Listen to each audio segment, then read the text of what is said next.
estradas de Tiro e Sidom, o mestre caminhava a semear o amor. Trouxeram-lhe um homem sem voz, que não ouvia o canto do Criador. Jesus com ternura tocou-lhe o coração e disse ao céu com compaixão: Efatá, abre-te, ouve a canção do eterno lar. Efatá, abre-te, deixa a tua alma falar. Seus dedos tocaram os ouvidos frios, sua saliva a língua resgatou. Um suspiro de luz encheu o céu e a esperança enfim despertou. Quem antes vivia no silêncio e na dor, agora escuta o chamado do amor. Efatá, abre-te, abram-se ouvidos e corações. Efatá, abre-te, que a vida é feita de canções.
Olá, amigos e amigas do Conecta Espiritismo e do meu canal no YouTube, o Ellerson Santos. Sejam bem-vindos. Bom dia para todos nós. Hoje continuaremos com o nosso programa A Cura Real, falando sobre uma das curas realizadas por Jesus, a cura do surdo gago. Na semana passada, nós já começamos a fazer algumas reflexões. Os programas são independentes, mas se você quiser conferir, está à disposição aqui nos nossos canais. Basta você acessar tanto a cura do surdo gago, que nós analisamos a semana passada, quanto também a cura da sogra de Pedro, nos programas que nós já fizemos anteriormente. A canção que nós acabamos de escutar, Efatá, abre-te, ela já contou em alguns contornos um pouco da história desse homem que Jesus curou fora dos limites de Israel. Jesus passando por uma cidade cujo nome não é trazida pelo evangelista Marcos, foi trazido à presença do mestre por um homem que representava a multidão. Esse enfermo era surdo gago.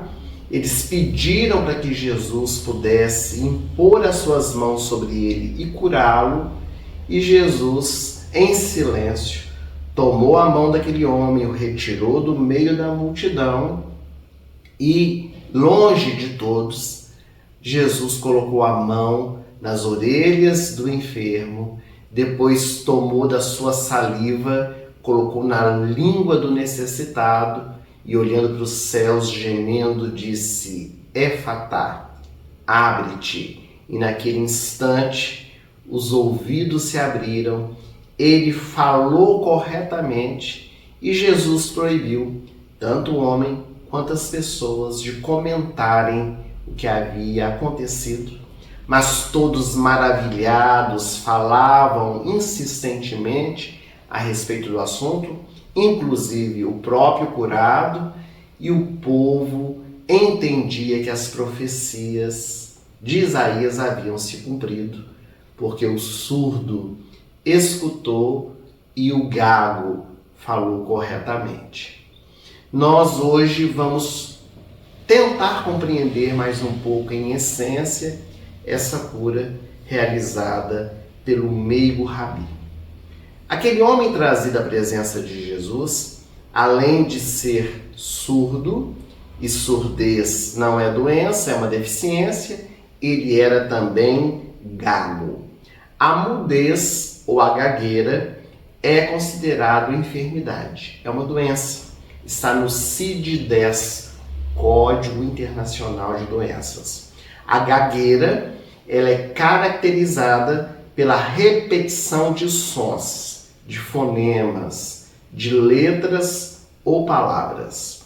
Ela pode se apresentar de uma forma mais profunda, não é só uma dificuldade de falar, mas às vezes é também o medo, é também os sentimentos, as frustrações que são geradas a partir dessa experiência. A gagueira ainda é muito mal compreendida pela sociedade. Às vezes nós temos muita dificuldade de lidar com uma pessoa que é gaga, e naquela época isso era muito mais complicado. Às vezes, quando nós vamos conversar com uma pessoa que tem dificuldade na fala, nós queremos falar por ela, completar as palavras, nós somos impacientes de escutar. E isso gera na pessoa que é gaga maior dificuldade ainda, porque quando a pessoa ela percebe que nós estamos ansiosos, estamos impacientes, a gagueira parece que aumenta. E o que isso gera em algumas pessoas? O afastamento da sociedade. Nós podemos dizer, numa análise psicológica, com auxílio de alguns livros que nós pesquisamos, que muitas vezes o gago, ele deixa de dizer aquilo que pensa, ele deixa de dizer o que precisa ser dito e evita muitas vezes a exposição das suas opiniões, justamente por causa dessa dificuldade que tem na comunicação. Então, às vezes, ele é muito monossilábico, né? Ele responde sim, não, talvez, quero, não quero, para não se alongar na fala, gerando ali a dificuldade das pessoas o escutarem. Ficam muito nervosos com essa experiência. Há nos estudos alguns gagos que são convictos, são pessoas bem resolvidas, mas há outros, e na sua grande maioria, que às vezes são tímidos, outros são inconformados, aqueles que são revoltados, porque a fala é um dos maiores instrumentos que nós temos na comunicação. É por meio da nossa palavra que nós expressamos aquilo que sentimos, aquilo que pensamos, as nossas opiniões a respeito de algum assunto, expressamos os nossos desejos.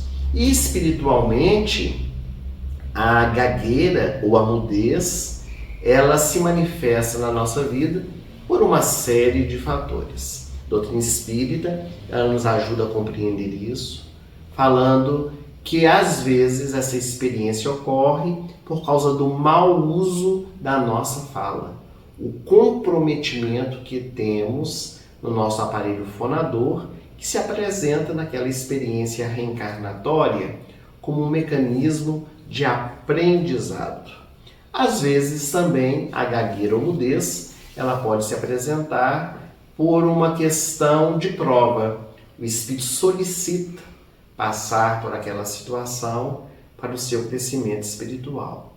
No livro Ação e Reação, pela mediunidade incomparável de Chico Xavier, o espírito André Luiz, ele escreve o seguinte: a cegueira, a mudez, a idiotia, o diabetes, o pênfigo e todo o conjunto das moléstias dificilmente curáveis significam sanções instituídas pela misericórdia divina em favor dos próprios enfermos. É claro que nós não podemos generalizar, mas no mundo de provas e expiações em que nós nos encontramos, nós sabemos que a maioria das nossas experiências, elas decorrem das nossas escolhas infelizes que fizemos no passado ou na vida presente e vão se manifestar por meio dos frutos que a árvore da vida nos convida a colher. A gagueira, existe cura para ela. Muitos estudiosos se debruçam para poder auxiliar as pessoas que passam por essa experiência. E o resultado, ele é visível, principalmente quando o tratamento ele se inicia no período da infância. Por isso é muito importante que os pais acompanhem os filhos nesse processo da comunicação. Porque às vezes a família ela quer negar. A criança tem dificuldade na fala e os pais eles vão protelando, vão encontrando desculpas para justificar a ausência da fala do filho. Isso torna mais difícil depois para o tratamento. Não é impossível uma pessoa adulta se curar da gagueira, mas é muito mais difícil que esse processo aconteça. Os fonoaudiólogos, que são responsáveis por este estudo da fala, eles dizem que no processo da cura é indispensável a participação do paciente. É preciso que haja uma contribuição e uma vontade do indivíduo aprender a se comunicar, a falar corretamente. O personagem, a figura central dessa cura que nós estamos estudando, ele era gago, ele não era mudo. Mas, muitas vezes, a experiência da mudez apresenta quando o indivíduo é surdo. Porque nós aprendemos a falar porque escutamos. Primeiro escutamos e depois começamos a repetir as palavras que nós escutamos. Aquele enfermo, aquele deficiente que vivia nessas terras estrangeiras, nós não podemos afirmar, mas podemos fazer uma análise de que ele não sabia quem era Jesus, quem era aquele homem que estava diante dos seus olhos. Primeiro que ele era marginalizado pela sociedade, a comunicação era muito difícil.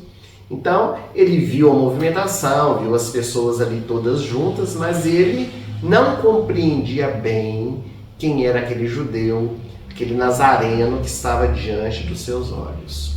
E foi a multidão, representada por um homem, que rogou a Jesus em favor daquele necessitado. Mas rogaram para poder testar o mestre. Aquelas pessoas que estavam ali reunidas, segundo a benfeitora Amélia Rodrigues, eram politeístas, adoravam diversos deuses, não acreditavam no Deus único, não acreditavam em tudo aquilo que se dizia a respeito das profecias. Então eles estavam ali curiosos. Será que aquele homem realmente era o tal Messias aguardado pelo povo judeu? E Jesus, com a sua sabedoria, entendendo aquela situação específica, ele age de modo diferente. Ele retira aquele homem do meio da multidão. E essa postura do mestre, ela nos traz duas análises. A primeira delas é de que Jesus não veio à Terra para fazer espetáculos. As suas curas, elas tinham um sentido profundo.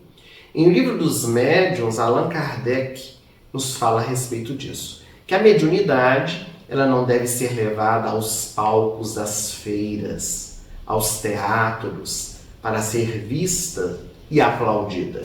Naturalmente que a mediunidade precisa ser exercida, muitas vezes essa experiência ela se dá em público. Nós estamos falando de exibição, de aplauso, de querer se mostrar para que as pessoas elas possam ficar maravilhadas com aquela situação.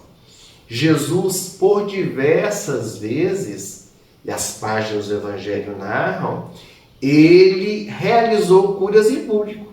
Aliás, houve alguns momentos, como o homem da mão encurvada, que Jesus chama ele para o centro, para que todos pudessem ver aquele homem ser curado. Então, essa experiência, ela traz uma conotação diferente. Jesus, ele quer trazer aquele homem para dentro de si mesmo. E essa é a outra análise que nós queríamos fazer, de Jesus tirá-lo do meio da multidão.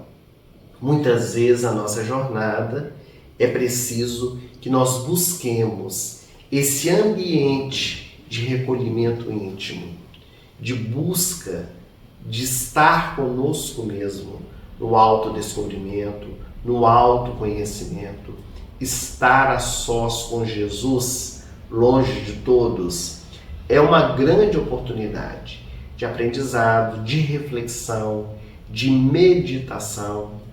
E naquele momento em que Jesus se afasta da multidão com o homem necessitado, o mestre toma uma atitude inusitada, porque Jesus toca as orelhas dele.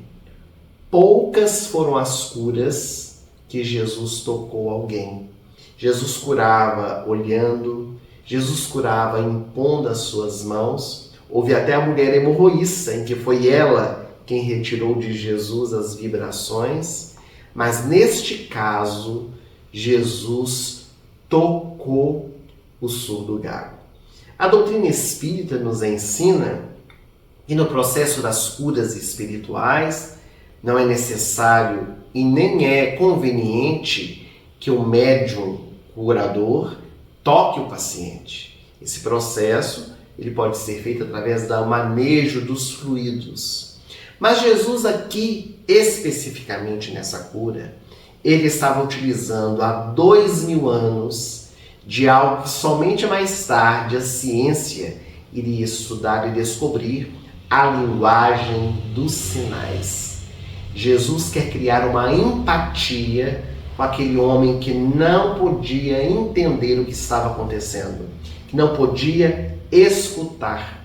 Ele podia apenas perceber os gestos, a forma com que Jesus estava agindo. Jesus estava se comunicando com o surdo gago sem palavras, com outro instrumento de comunicação que nós temos, que é o tato, que as nossas mãos, os nossos gestos também falam bastante. Os psicólogos, por exemplo, em entrevistas de emprego, quando nós vamos fazer aquela entrevista para entrar numa empresa, eles leem o paciente, ou o candidato, melhor dizendo, através dos gestos, porque os nossos gestos falam muito. Então Jesus ele coloca as mãos na orelha do surdo gago, como a lhe dizer: eu agora vou cuidar dos seus ouvidos. Esteja tranquilo, seja confiante, esteja em harmonia. É uma linguagem inclusiva trazida por Jesus, já que aquele homem, conforme nós dissemos, não conseguia registrar os sons. Quando Jesus o tocou, ele falou de uma outra forma, falou com o coração, falou com amor e com certeza aquele homem pôde sentir as vibrações emanadas pelo mestre. Essa cura do surdo gago, ela nos traz muitas reflexões, muitas lições, mas hoje que nós queremos realmente ratificar essa postura amorosa de Jesus, essa postura inclusiva. Aliás, é um tema que se fala bastante nos dias de hoje, a necessidade de nós incluirmos as pessoas que estão à nossa volta, que trazem as suas experiências difíceis, sejam com as deficiências, seja com as enfermidades que se apresentam. Nós queríamos agradecer a sua presença conosco neste programa, pedir a você que nos acompanha para dar o seu like, para se inscrever no nosso canal, para compartilhar e comentar esse vídeo, porque tudo isso muito nos auxilia na divulgação do Evangelho, à luz da doutrina espírita. Nós precisamos nos unir em torno da divulgação da mensagem que Jesus nos deixou. Na semana que vem, em nosso programa A Cura Real, nós vamos continuar estudando a cura do surdo gago, fala, alma fala, para podermos entender um pouco mais a respeito da atitude tomada por Jesus, trazendo para o nosso dia a dia. Tenhamos uma excelente semana e até a semana que vem, se Deus quiser.